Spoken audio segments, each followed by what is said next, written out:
quero convidar você ao capítulo 18, a porção que a gente não tinha estudado, que é dos versos de número 1 a 12, tá? Está sendo projetado aqui, e depois dos versos de número 41 a 45. Quem anda acompanhando toda essa exposição todos os domingos, você que andou aqui pelo menos todos os domingos, você vai perceber que a gente vai acabar olhando para o capítulo de número 18 inteiro, porque a gente estudou uma parte dele na semana passada, e agora nós voltamos para uma outra porção, antes de ter caído fogo do céu, e quando vai voltar a chover. Dois momentos muito especiais, mas que tem uma linha, um ensino para nós nas Escrituras. Eu queria que você acompanhasse a leitura então comigo. Muito tempo depois, veio a palavra do Senhor a Elias no 3º ano, dizendo: agora você vai se apresentar a Acabe, porque eu vou dar chuva sobre a terra. Partiu, pois, Elias a apresentar-se a Acabe, e a fome era extrema em Samaria. Acabe chamou Obadias, o mordomo. Obadias temia muito ao Senhor, porque quando Jezabel exterminava os profetas do Senhor, Obadias tomou 100 profetas, e de 50 em 50 os escondeu numa cova, e os sustentou com pão e água. Disse Acabe a Obadias: vai pela terra a todas as fontes de água e a todos os vales, e pode ser que achemos erva, para que salvemos a vida dos cavalos e mulos, e não percamos todos os animais. Eles repartiram entre si a terra para percorrerem, e Acabe foi à parte por um caminho, e Obadias foi sozinho por outro. Estando Obadias já de caminho, eis que Elias se encontrou com ele. E Obadias, reconhecendo, prostrou-se com o rosto em terra e disse: és tu, meu senhor Elias?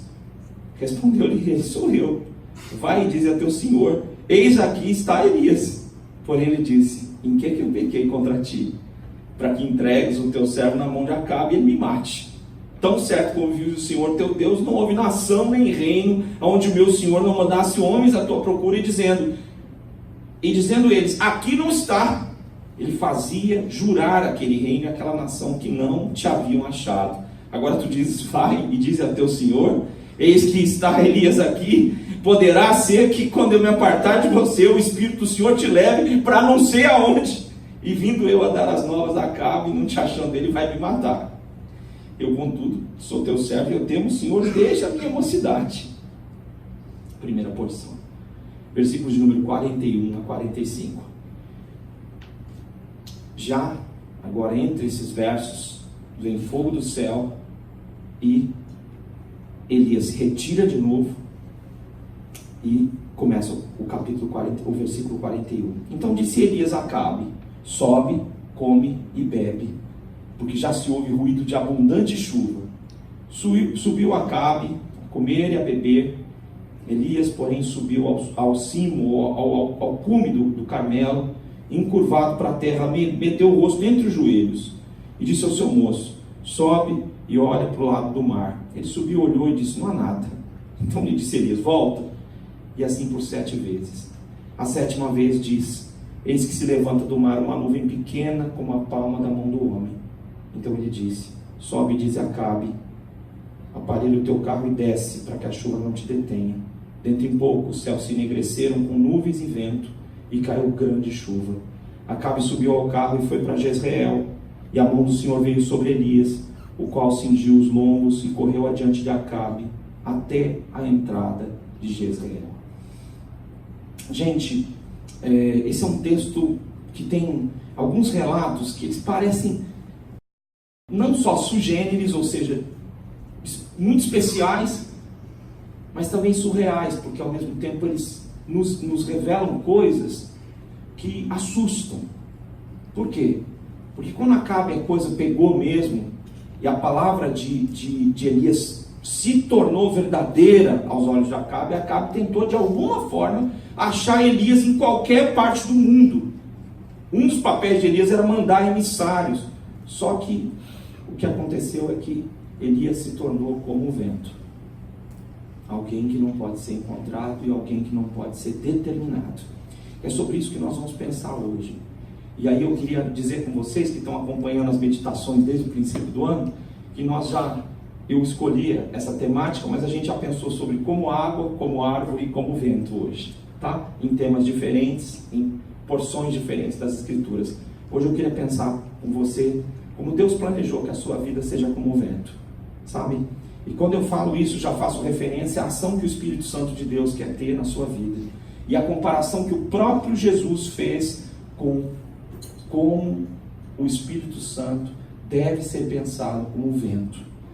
E eu queria te dizer que a primeira coisa que a gente aprende nesse texto é que Elias era um homem guiado por Deus, tá?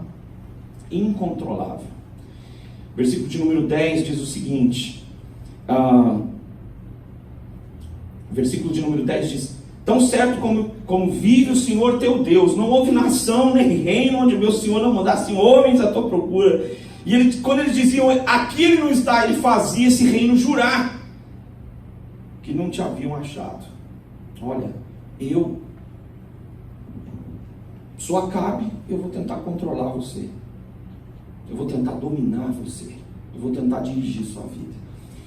De uma maneira, de uma porção maior ou menor, a vida moderna, ela controla a gente.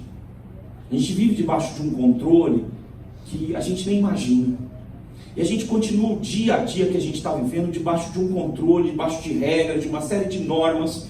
E de verdade, o que acontece com Elias? Ele não é dominado pelo reino dos homens. Entendeu? Os homens não podem dominar Elias. Isso enraivece Acabe. Acabe tem ódio de Elias. E quando eles se encontram, eu não escolhi essa parte para a gente ler, diz: você é o perturbador de Israel. Não, você e a sua família que são perturbadores de Israel. Eles realmente irritam o coração de Acabe, a ideia de que ele não pode controlar Elias, e Jezabel já matou centenas de profetas do Senhor, mas com Elias ela não pode. Tá? Semana que vem é o tempo da gente pensar na crise. Elias entra numa crise e Deus está acima da crise. Então Paulo vai estar trazendo uma mensagem para nós especial. Nós vamos ter uma mensagem especialíssima. E se você conhece pessoas que estão em crise, vivendo em crise, ou você mesmo está nessa crise, você não pode deixar de estar aqui com a gente no domingo que vem. Mas eu quero te dizer que ser uma pessoa que saiu do controle, do domínio de regras e das suas próprias regras e daquilo que vem destruindo a sua vida, para você ser uma pessoa assim, você tem que escolher que isso aconteça. Sabe? Porque talvez você esteja dominado pelas intempéries, pelas coisas ruins que estão acontecendo.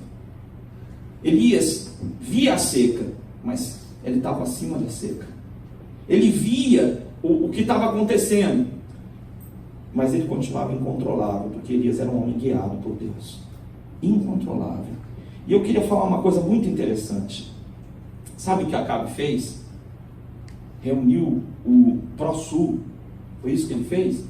A aliança do hemisfério sul, aqui, do nosso continente. Disse: olha, Elias está aí. E os caras do Pró-Sul disseram: não está aí. Então, ele foi para o NAFTA falar com os caras do hemisfério norte, dizendo: Elias está aí. Não, ele não está aqui também. A conectividade tão necessária nos nossos dias não podia dominar Elias, mas pode nos dominar. Ele tentou fazer conexões com o mundo inteiro para achar Elias. E ele foi a todos os reinos conhecidos, dizendo: não, Elias é um safado, ele vai esconder um reino, e eu vou achar ele nesse reino. Mas não achou, porque ele é um homem guiado por Deus. E eu queria falar uma coisa para você meio hoje. Isso parece tão lindo, tão maravilhoso, mas é assustador. E aí nós sabemos de uma segunda coisa muito importante, ainda nesse aspecto de ser guiado por Deus. É que a lei que coordenava a vida de Elias vinha do alto. Por que vinha do alto? Porque Deus podia levá-lo para onde ele quisesse. O versículo 12, o Obadias diz isso. Né?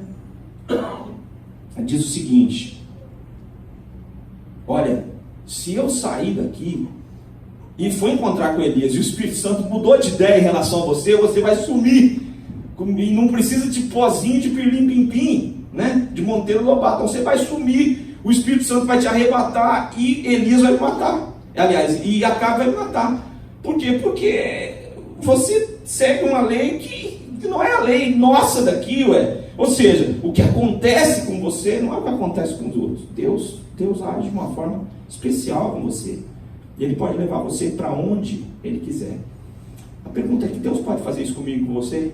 Você está disponível? Você está ocupado. Elias podia ser levado para onde Deus quisesse, mas nós não. Porque Elias era um homem de Deus, um homem que se entregou a Deus. E ele estava disponível para ser como o vento. Você está disponível para Deus quando você precisa? Senhor, eu estou disponível. A gente foi fazer a Paulista, né? E foi um desafio. Não vou dizer o maior desafio, mas foi um desafio fazer a Paulista hoje. E quando a gente vai fazer aceitar um desafio, surgem outros desafios durante o processo. Mas eu não posso estar disponível quando eu estou precisando de ajuda só. Porque isso não é disponibilidade, é necessidade. Eu não posso estar pronto para Deus quando eu tenho interesse. Senhor, eu tenho interesse, então agora eu preciso de Ti. Eu estou precisando muito. Agora, Senhor, age, eu estou disponível. Não, meu filho, isso não é disponibilidade, é carência. A lei desse Deus está acima de todos os reinos. Eu gosto muito de Handel, na letra, quando diz: e Ele reinará para sempre. E Ele reinará para sempre. E vai repetindo isso, vai entrando na minha alma. E Ele reinará para sempre. E Ele reinará para sempre porque Ele reina. Elias é um homem guiado por Deus. Em terceiro lugar, ser guiado por Deus significa que ele foi enviado para trazer chuva. Ele foi para isso. A terra está seca, está deserta, e agora eu vim para dizer que vai chover de novo. Mas por que não choveu antes? 3 anos e meio, eu estou desesperado, estou morrendo tudo, morreu tudo. E você sabe que o último cavalo a morrer é o cavalo do rei, né? Funciona assim. O último cavalo a morrer é o cavalo do rei. Então já estava morrendo o cavalo do rei. Para morrer o cavalo do rei, meu filho, morreram todos os cavalos. Está uma situação terrível. E você vai dizer por quê?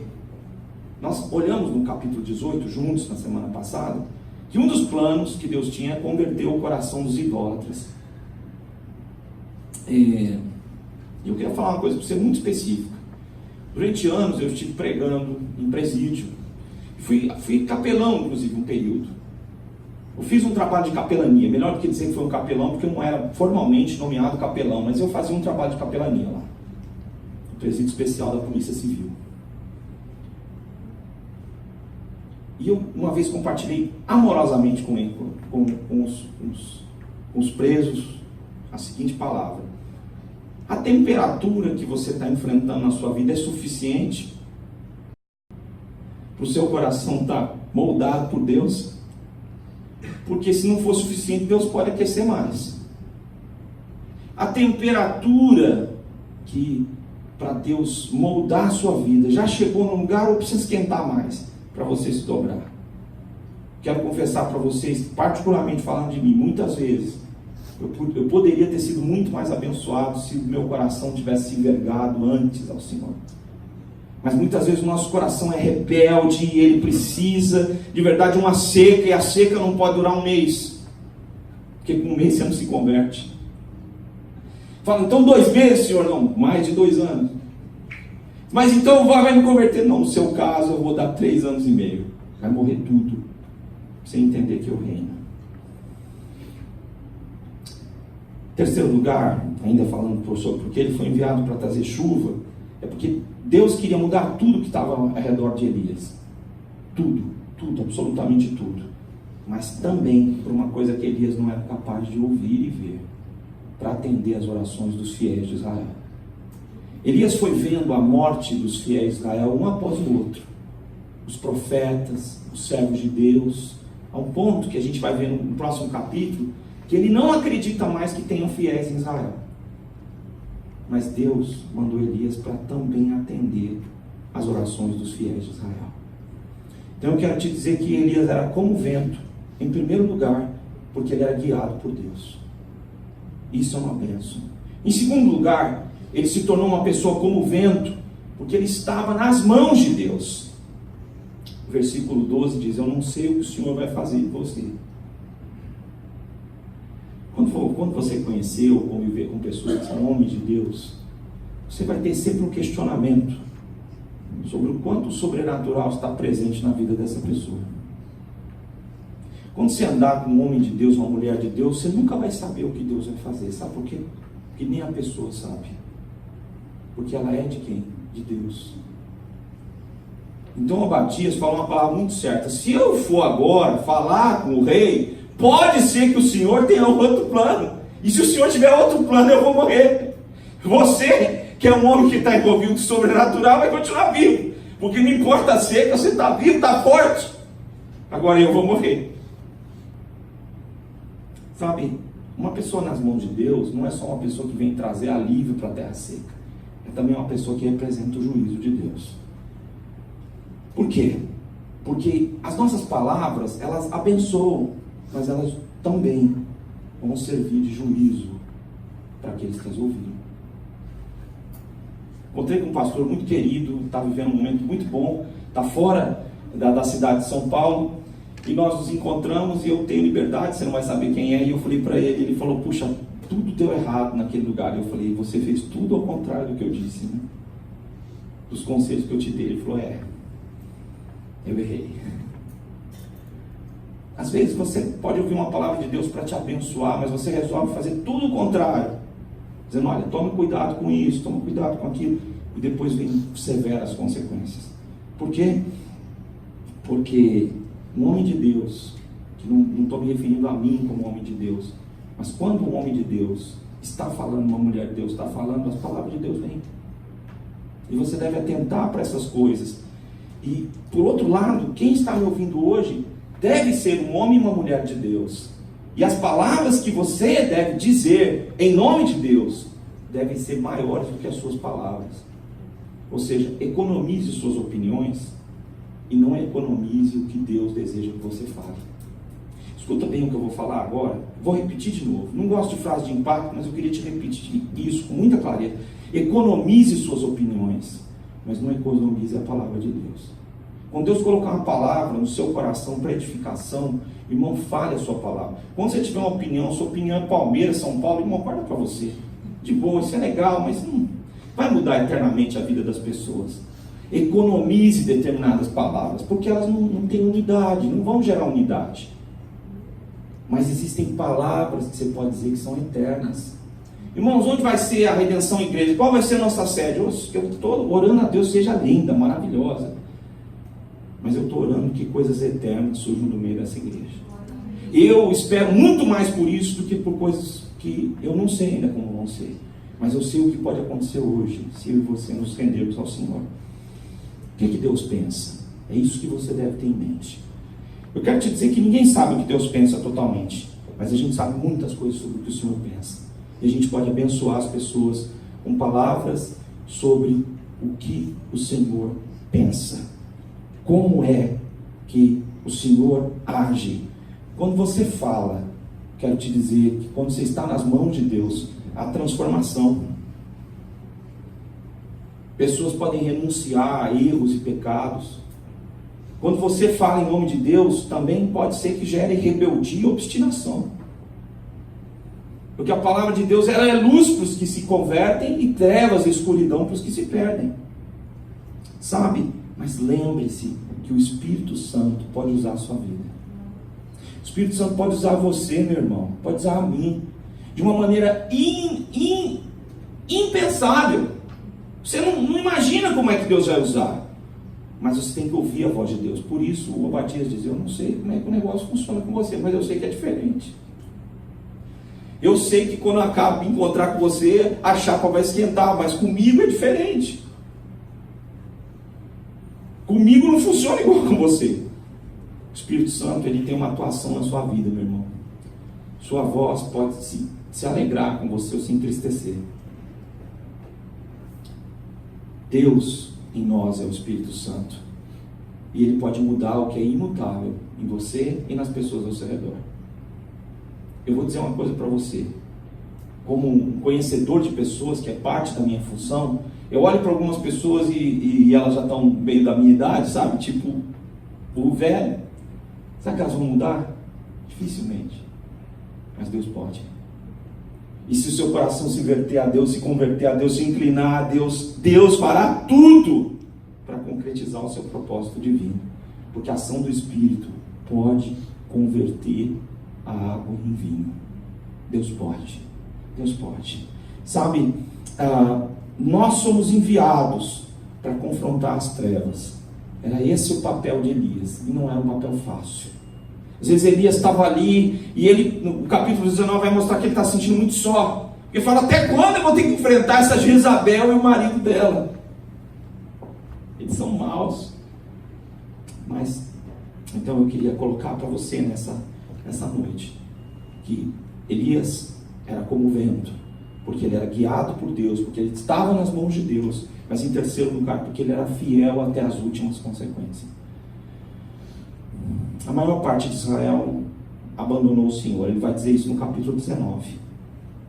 Elias pensa que ele está só,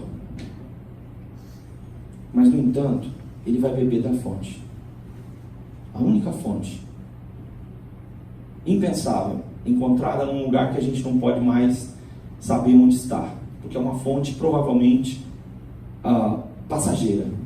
Na seca ela desaparece. Ele vai comer comida de corvo, porque os corvos vão trazer comida para ele. A gente estudou isso 2 semanas atrás. E vai comer pão do céu, porque eu falei que corvo e pão, onde é que ele vai encontrar pão na seca? Eu não sei a origem desse pão. Depois disso, ele vai pedir comida para uma viúva que está com a última refeição na mão, e vai ver o milagre da sua filha ressuscitar, enquanto Israel perece. Ele será odiado, perseguido, incompreendido. Não pensa que Acabe estava procurando encontrar ele e vai falar, por favor, eu quero que você mude. Não, ele queria prender Elias e dizer, eu vou dominar você, seu... Vou acabar com a sua raça, seu profetinha. Eu acho que Jezabel ia fazer, não tem igual a Jezabel, meus irmãos, na Bíblia. O nome surge, Jezabel, para dizer a feiticeira, a maldade. Essa é Jezabel. Jezabel mata pessoas igual a água e se diverte com isso, ela é uma assassina. Isso que Jezabel é. Mas Elias não vai voltar atrás. Ele não vai voltar atrás. Por quê? Porque ele é fiel até as últimas consequências. E porque para ele não há para onde voltar. Quem é fiel é porque aprendeu que não tem outro caminho. Só pode ser fiel. Não há outro caminho. E eu queria te falar um pouquinho sobre ser fiel. Já pensou se você dissesse que vai ser fiel por alguns dias? Não, vou ser fiel a Deus agora, pelo menos esse ano. Se você disser que você é fiel a Deus, às suas palavras, ao seu compromisso com Ele, irmão, é todo dia ou não é? Não tem fiel todo dia. Que mulher que vai aceitar um cara que é fiel de vez em quando? Que homem que vai aceitar uma mulher que é fiel de vez em quando? Não existe. Tem que ser todo dia. Deus é o seu guia. Deus é a sua bússola, é a sua referência. Ser fiel para Elias é ser fiel quando tudo está dando errado, porque ele profetizou que isso ia acontecer. Ele profetizou que ia parar de chover, e quando tudo está errado, ele não pode dizer, Senhor, como é que isso aconteceu? Porque ele diz, foi isso que eu profetizei. E ele continua fiel. Para Elias, ser fiel é entender o milagre diário. Ser fiel é todo dia. Nós gostamos de cantar que Deus é fiel. Eu gosto de cantar. Não sei se você gosta. Eu acho essa uma das canções mais lindas. Não por causa da melodia, mas por causa da letra. Mas será que nós gostamos de cantar, que nós somos fiéis? Não? Como eu sou fiel. Já pensou a letra? Eu acho que não, né? Ia ter gente dando risada já no final da canção. Falando, eita, hoje eu estou mentiroso, hein? Eita, Pai do céu, assim não vai dar para eu continuar, porque eu estou mentindo demais. Sabe? E eu quero te dizer que nós estamos diante de Deus.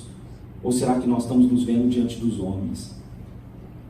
Você está fiel, você tem que ser fiel diante de Deus, porque às vezes nós enxergamos as leis dos homens, mas Deus quer enxergar se você é capaz de ser fiel com Ele em tudo, nos pactos que Ele tem com você. Sabe, quando a gente fala em fidelidade, igreja, a gente ouve falar muito sobre as nossas contribuições, sobre os dízimos, sabe?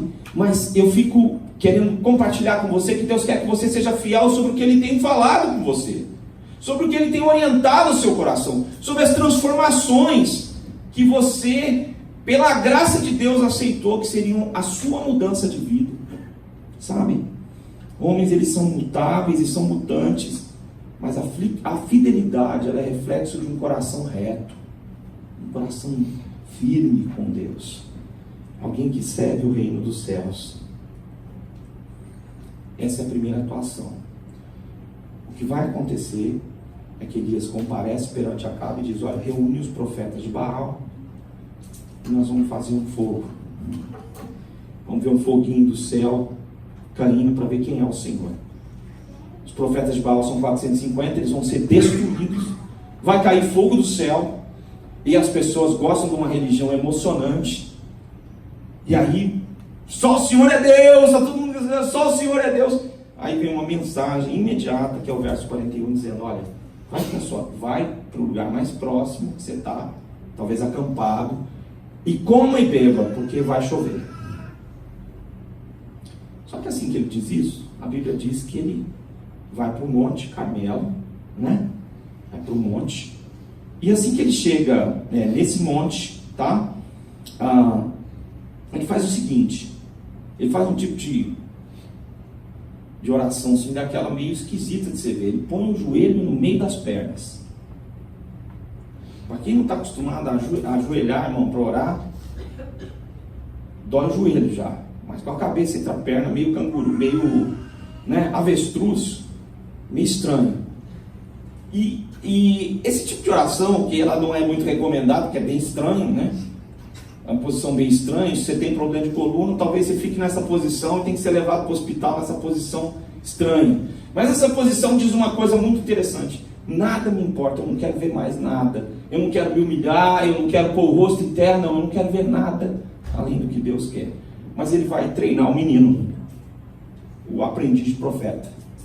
Eu vai falar o seguinte: aprendiz, vai fazer o seguinte: você vai lá na montanha, em direção ao mar, e você vai me dizer, depois de um tempo de oração, o que você está vendo. E aí você vai me revelar. Eu vou continuar aqui orando, e o seu papel é me dizer o que você vê.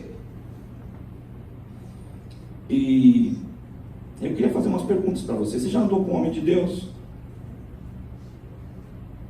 Eu queria dizer que quando você anda com o homem de Deus, uma coisa que acontece com você, pelo menos já foi o que aconteceu comigo andando com o homem de Deus. A primeira coisa é que você fica com raiva. Você não entende o que ele está fazendo. Nem como pode dar certo. Ele olha e você não vê. Ele volta e diz: você viu alguma coisa? Não vi nada. Viu algum milagre? Não vi nada. Então volta de novo lá para a sua posição. Fica lá de vigia.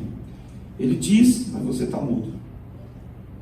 E olha, gente, hoje eu não quero te confrontar com a vida de ninguém, senão a vida de um homem de Deus, das Escrituras. Assim como a gente tem vidas de mulheres de Deus e as referências que eles são. Mas eu queria te dizer, será que não tem homens e mulheres de Deus que você tem conhecido na sua vida também, não? Ele realiza e você não. Como assim? Não. Ele profetiza, Deus realiza. Enquanto isso você está indo e vindo. O que você viu? Não vi nada. Que negócio desagradável. Que função é essa? Não está acontecendo nada. Ele vê a chuva chegando, mas você olha, né? E só vê a seca.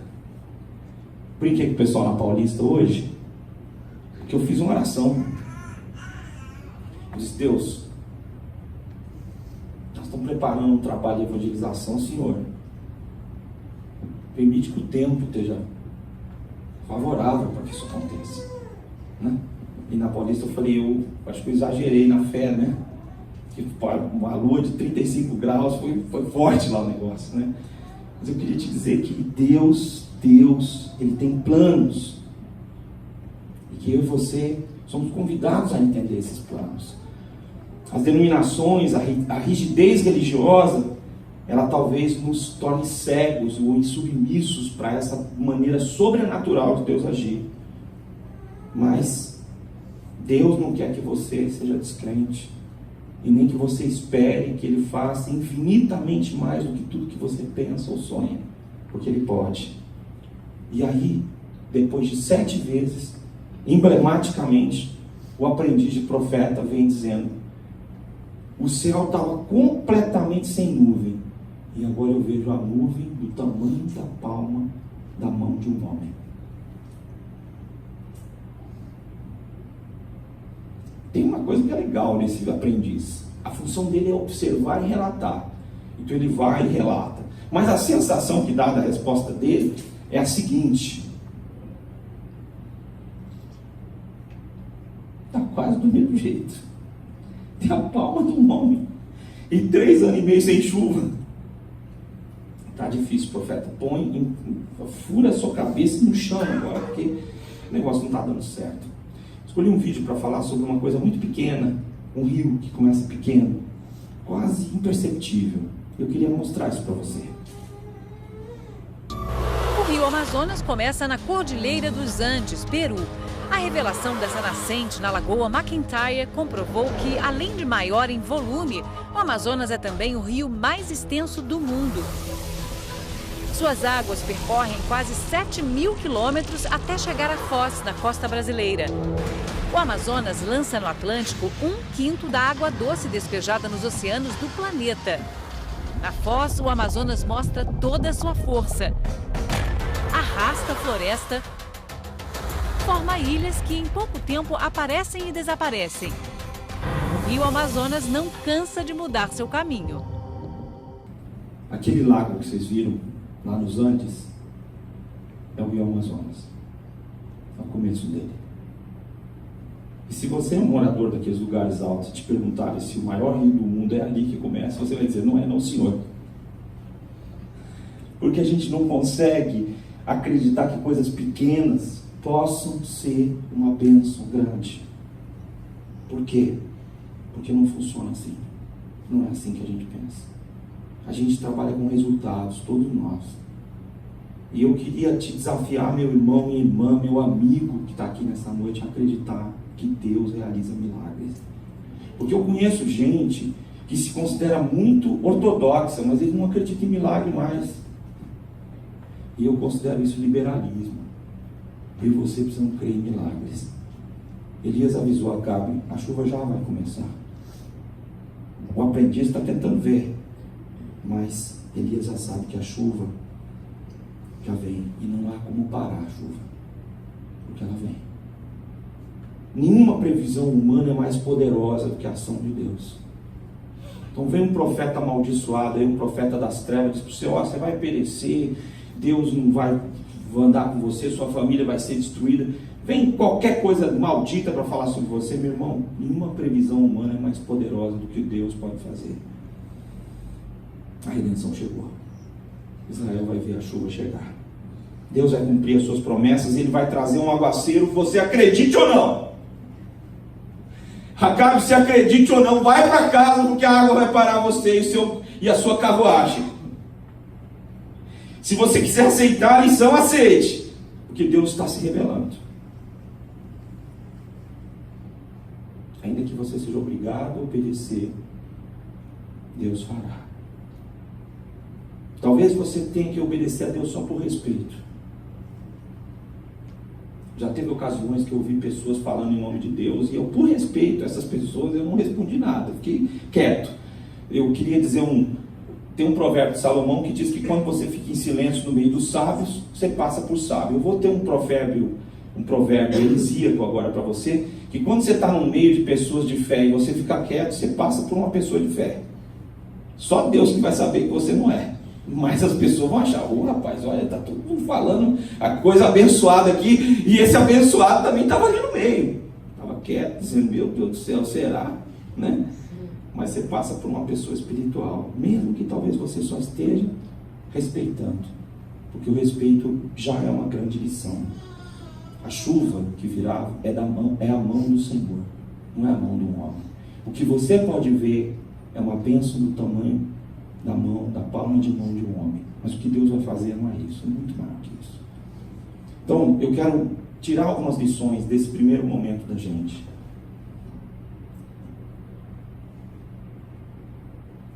Aprenda a esperar em Deus. Aprenda a esperar o invisível. o inesperado, a bênção que você não pode pagar por ela, a graça que você não tem como comprar nem como trocar. Espere muito de Deus, meu irmão. Espere muito de Deus. E quanto mais se você for um estudioso das Escrituras, então espere mais de Deus. Confie mais em Deus. Fale que Deus fará mais.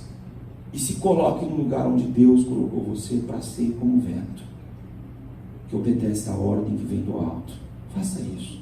Deus tem um plano de abençoar a sua vida. Hoje nós não tivemos 300 pessoas na Paulista, nós tivemos 300 pessoas conosco durante 1 hora. Nós tivemos pessoas nos acompanhando, em torno de quase 500 pessoas. Mas não foi isso que me impressionou. Eu vi pessoas vindo de Suzano para nos encontrar, do interior, gente me dizendo que saudade de estar aqui, e eu pensando aqui onde? Eu, como bom paulistano, estava olhando para a Paulista, um solão, e falando, tem quase todo tipo de expressão aqui, principalmente expressão de homossexualidade. Vários homossexuais tiveram nos ouvindo hoje, não tiveram nenhum receio de estar no nosso meio, ficaram lá. Mas o que Deus vai fazer? Não é meu papel. Como vento, eu e você temos que ir. Várias pessoas procuraram o Alisson, né? Hoje para dizer, onde que é? Onde que é? Semana que vem a gente vai estar mais preparado para dizer melhor onde que é. Mas várias pessoas vieram nos procurar de diversas maneiras. Domingo que vem nós vamos passar o vídeo do que aconteceu essa semana. Vai acontecer na outra, a gente não sabe. E o culto na igreja está acontecendo normalmente, graças a Deus. É um trabalho intenso, algumas pessoas a partir do meio-dia estiveram, alguns chegaram, estão aqui agora à noite conosco. O que nós vamos fazer? Vamos semear. A parte mais curiosa desse texto, e até hoje eu nunca tinha exposto essa, é Elias como corredor. É isso aí. É uma parte que a gente olha ali na Bíblia e diz assim, mas por que está escrito isso aqui? Parece mais insólito do que todo o resto que eu li. Diz aí o versículo 44, aliás 45, me perdoe. Dentro de pouco os céus se enegreceram, com nuvens e vento, caiu grande chuva, e Acabe subiu ao carro e foi para Jezreel, que era o lugar onde seu palácio ficava. E a mão do Senhor veio sobre Elias. Lembra? A mão do Senhor, como é que ela funciona?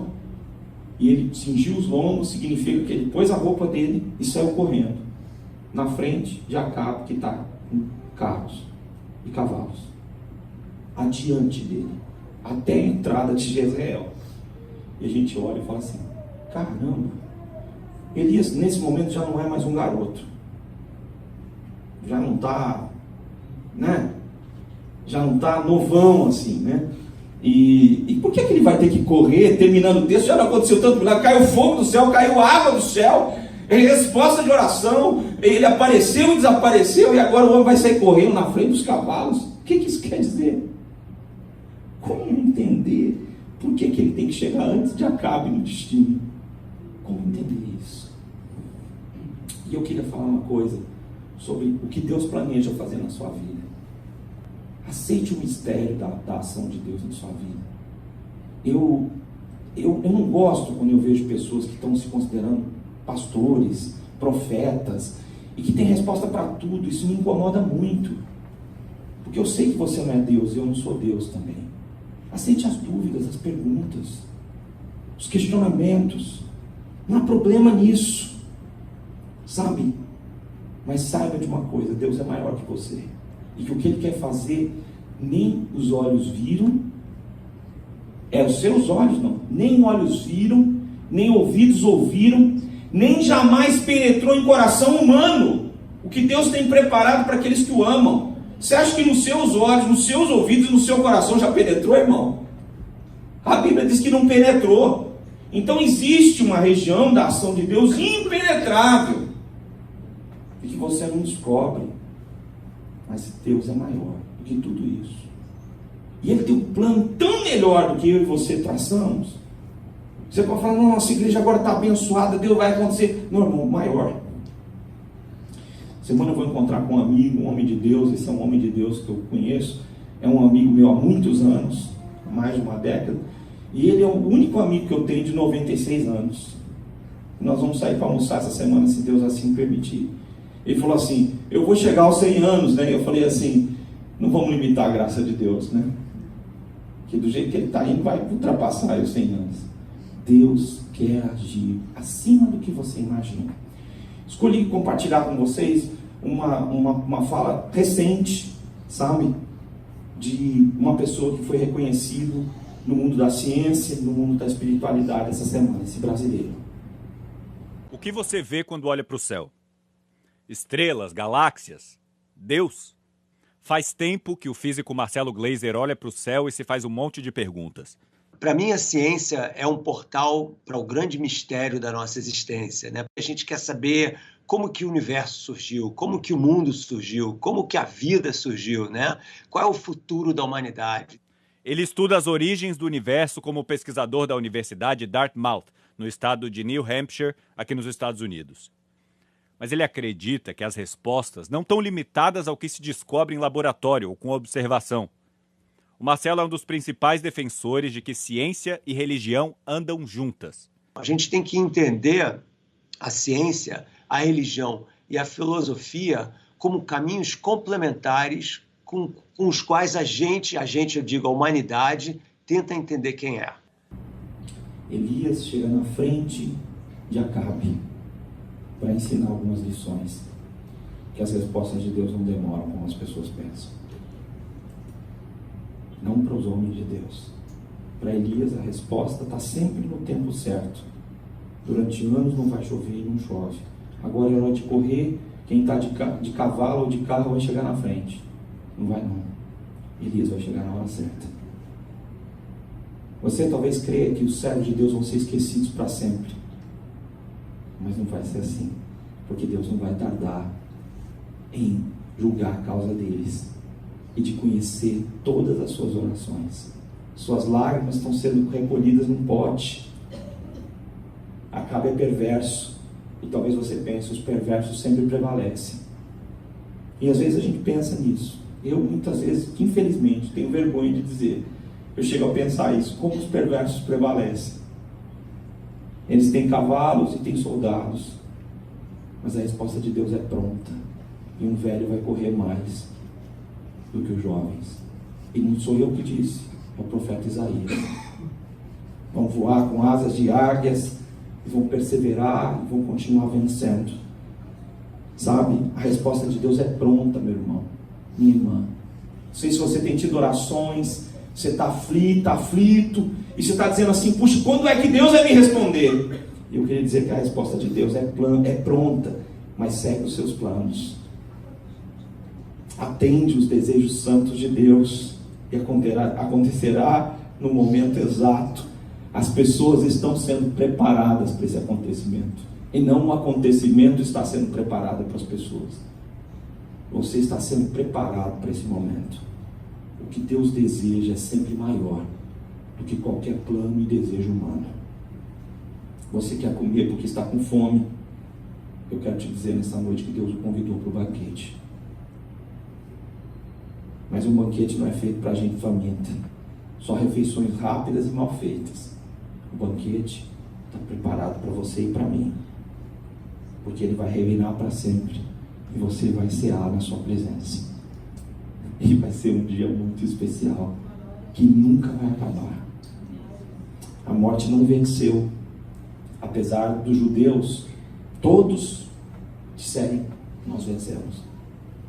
E quando mataram cruelmente, disseram, nós vencemos. Mas a morte não venceu e as trevas não prevaleceram. E nunca prevalecerão. A crise não vai durar para sempre. A crise não vai durar para sempre. A resposta de Deus é precisa. A falta de chuva acabou. Acabou. A resposta de Deus, ela sempre antecede a opinião das pessoas. Você tem uma opinião, ou tem uma opinião, e a resposta de Deus vem para dizer, eu reino. Porque Ele é invencível. Ele não pode ser batido e os seus recursos sobrepõem os recursos humanos. Eu acho que a hora que Acabe tenta fazer a última, dizendo agora eu vou dar um sprint para chegar em Jezreel antes. Elias está na frente dele, no meio da chuva, correndo, para mais uma vez lembrar que Deus reina e que o seu reino não tem fim, e que os recursos dos homens, mesmo diante da fraqueza de um homem pequeno ou só um homem como Elias, mesmo que isso seja o seu pensamento, Deus vencerá e Ele reinará. Por quê? Porque Ele pode e porque Ele é mais ligeiro do que o reino dos homens. A ação de Deus é mais precisa, mais ligeira, mais pontual e mais plena do que todas as respostas que os homens puderem dar. Porque o homem de Deus, como o vento, tem como fim, primeiro e final da sua vida, glorificar a Deus, amplificar a ação de Deus, mais e mais, mais e mais, e mais até do que suas próprias opiniões e desejos, porque quer saber o que Deus pensa. E eu queria nessa noite terminar a nossa palavra, meus irmãos, desejando que a nossa igreja, a Igreja Redenção, seja uma igreja incontrolável por nós, seja uma igreja ilimitada por nós, seja uma igreja de milagres. Já tem gente aqui que é prova de milagre, está sentado aqui hoje. Já tem acontecido milagres aqui, mas nós temos que esperar mais, meus irmãos. Eu estou querendo terminar esse ano de uma forma que eu não posso pagar por ela, mas não quero ficar devendo. Quero terminar esse ano de uma forma que os planos que Deus realizou na vida de cada um de nós é maior do que a gente sonhou, para a gente glorificar o nome de Deus e dizer: Deus está ouvindo.